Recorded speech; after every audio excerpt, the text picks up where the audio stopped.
In the frozen expanse of the Antarctic Ocean, 28 men found themselves aboard a trapped ship, locked in a prison of ice. For 7 long months they had remained exactly where they were. In that endless white wasteland, time itself seemed to stand still.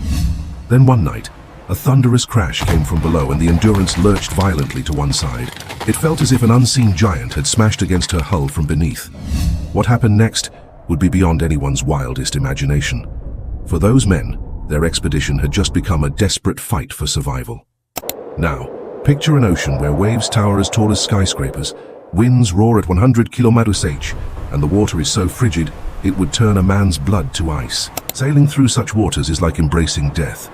Even if you survive the cold and the storms, icebergs as large as mountains can easily crush a ship. But 111 years ago, when there was no advanced technology or icebreaker ships, 28 men found their vessel stranded in this terrifying sea. Under the open sky, they endured not weeks or months, but an astonishing 2 full years. All around them was nothing but endless ice, savage storms, desperate shortages of food, and no chance of calling for help. This is the survival story the world would come to know as the greatest survival story of all time. The hero of this epic was Sir Ernest Shackleton, a bold explorer whose mission was to test the limits of human endurance, so much so that he named his ship Endurance. Shackleton had already braved many terrifying expeditions. In 1901, he joined an Antarctic mission, only to be forced to turn back 750 kilometers from the goal. In 1907, he tried again, only to retreat just 150 kilometers short. Now, in 1914, his plan was even more ambitious. Not merely to reach Antarctica, but to cross the entire continent on foot, to do what no one had ever done before. This daring plan was dubbed the Imperial Trans-Antarctic Expedition, but its nature was so dangerous that no volunteers stepped forward easily. Shackleton's first challenge was to recruit a crew. He placed an advertisement in the Times newspaper, and it was no ordinary ad. It began simply in bold letters, "Man wanted for hazardous journey." It warned that pay would be meager, that they would face deadly cold, months of unending darkness, constant dangers, and no guarantee of coming home. Shackleton was looking for men who were not afraid of danger. Before long, he had enlisted 27 others for the expedition. Shackleton had been planning every detail for 4 years, but as the departure grew near, the outbreak of World War I cast doubt on his dream. Everyone assumed the expedition would be cancelled. Yet Britain, now at war itself, gave the Imperial Trans-Antarctic Expedition the go-ahead. They needed an exceptionally strong ship to cut through the ice-bound Southern Ocean, a vessel not easy to come by. By good fortune, one existed, a stout Norwegian ship built for an Arctic venture that had failed. Shackleton bought the ship and rechristened her Endurance. She was built of thick American oak and designed to withstand the incredible pressure of ice. Her bow was shaped to ride up on ice rather than become trapped, and her hull was reinforced with layers of oak and steel. In fact, Endurance was a hybrid. She had both sails and a powerful steam engine. Finally, the long-awaited day came. On 8th of August 1914, Endurance set sail from England. For the next 4 months, she steamed across the Atlantic, first to Argentina, then to South Georgia Island to make final preparations. On 5 December 1914, with all supplies loaded and the crew ready, she turned south into the Southern Ocean toward the Weddell Sea. On board were 28 men, plus 50 strong husky sled dogs meant to help haul supplies across the ice. The ship carried everything needed for the journey: food, fuel, equipment, even spare parts, enough to last them for years if necessary. For 46 days, the voyage proceeded smoothly, and the crew was only 1 day away from the Antarctic coast. Excitement must have rippled through the ship. They thought the moment of triumph had arrived. Then, disaster struck. On 18th of January 1915, solid sheets of ice began to encase the ship, growing thicker by the day until, in places, the pack was 18 feet thick. Endurance simply did not have the power to cut through it. In spots, the ice was even too brittle to walk on, making the idea of marching impossible. In an instant, the Endurance was trapped about 130 kilometers from Val's Bay, their original destination. At first, the men hoped the ice would shift and free the ship, but this turned out to be the greatest obstacle of the expedition. For days, the crew tried everything.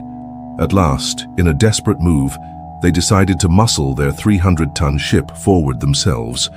For 2 straight days, the exhausted men chopped and sawed at the ice, forging a path ahead. The work was far harder than they imagined.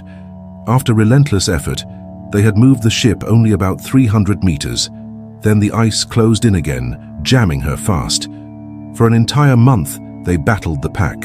Sunrise after sunrise, the men rose with determination.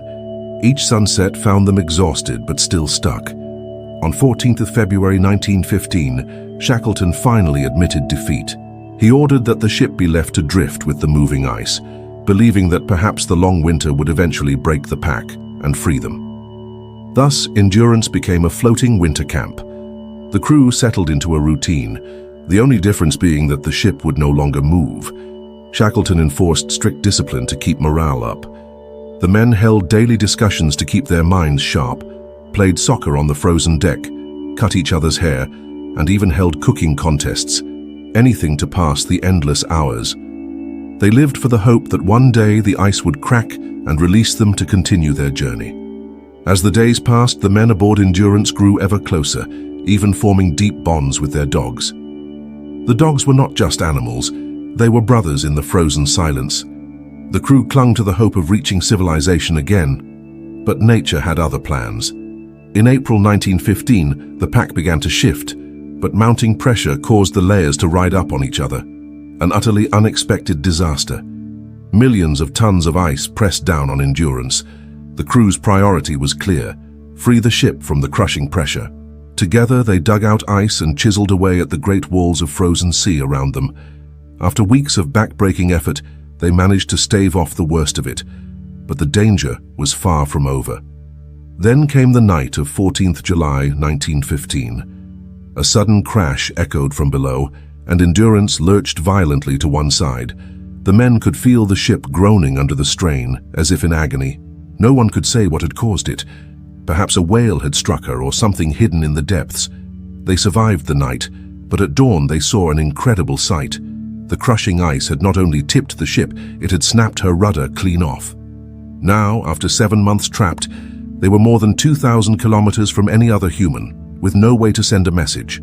They realized that by now, their only hope of rescue rested with Shackleton himself. October 1915 brought their darkest days. On 18th October, a massive wave of pressure from the ice struck, tilting Endurance a full 30 degrees. Cracks opened in the hull and seawater began pouring in. All night the crew labored at the pumps, fighting to keep the water out, but they knew the ice had lifted the roof from over their heads. By 27th of October 1915, Shackleton had reached a grim conclusion. He gave the order to abandon ship. Saving lives meant leaving the Endurance behind. Under the cold Antarctic sky, they hurriedly moved everything that might save them onto the ice: the dogs, the food and equipment, the lifeboats, even their warm bedding. By dawn, the entire crew of 28 men stood on the barren ice floe under the endless sky. The mighty Endurance, once their home and hope, now lay trapped under crushing ice and beginning to break apart. Slowly she sank into the dark sea below. On that treacherous sheet of floating ice, their ordeal truly began. Shackleton knew staying there would be fatal. He aimed for an island about 550 kilometers away, known as Paulet Island, a place where years earlier a wooden hut and some supplies had been left. But could 3 small lifeboats make it across the ice-choked ocean? They would stand no chance against the same force that had already crushed a great ship. So a desperate plan was made. They would try to reach Paulet Island on foot over the ice, and thus began the most perilous leg of their journey. For weeks on end, the men huddled together under canvas tents on the floe, listening to it groan and shift beneath them, as if the sea itself were breathing. Over the next 6 months, they faced one life-or-death crisis after another. The ice floe they camped on ripped and split, forcing them to leap from one piece to another across freezing water. By a stroke of luck, the drifting ice was carrying them toward Paulet. Shackleton decided to ride it, but supplies were nearly gone. On their drifting ice island, the men had to catch and eat whatever they could, penguins, seals, to survive. By February 1916, 13 months into the ordeal, they were living on a single biscuit per day. By March, the situation was so dire, They even shot some of their own dogs for food, a grim last resort.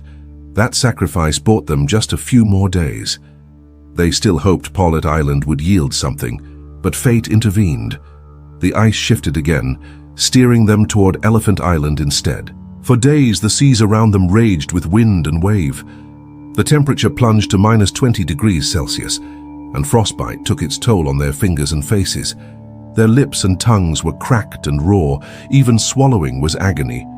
Yet somehow, in April 1916, the broken ice floe at last delivered them to shore. 16 months after leaving Endurance, they were finally on solid ground again. On Elephant Island, the men could breathe easier, but relief was short-lived.